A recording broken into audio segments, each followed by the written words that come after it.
the troublemaker from Texas had been commenting on Twitter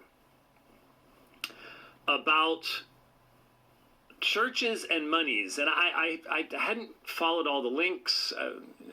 Frequently you just sort of have to look something and go, okay, and you don't get to really follow up on it.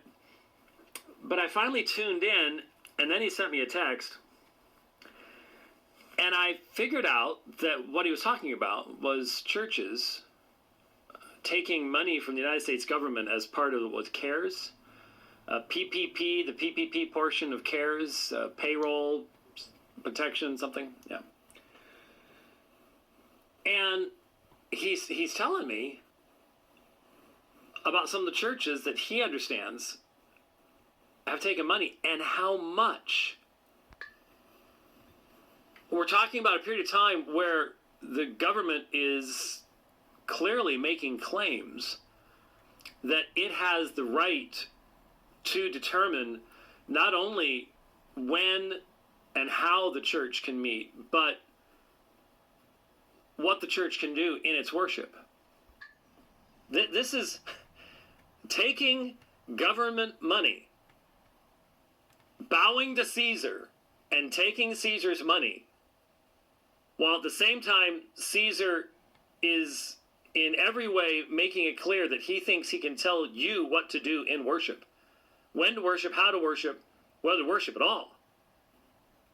Along with the fact that Caesar is already starting to define as hate speech reading from Leviticus or Romans or 1 Corinthians. I just didn't think that anybody would even defend it. My assumption was anybody who did this, they're just hoping no one's going to notice. I was obviously wrong about that. I personally think that if a church says, what we did was right, and we are not ashamed of it, announce it. Put it out there.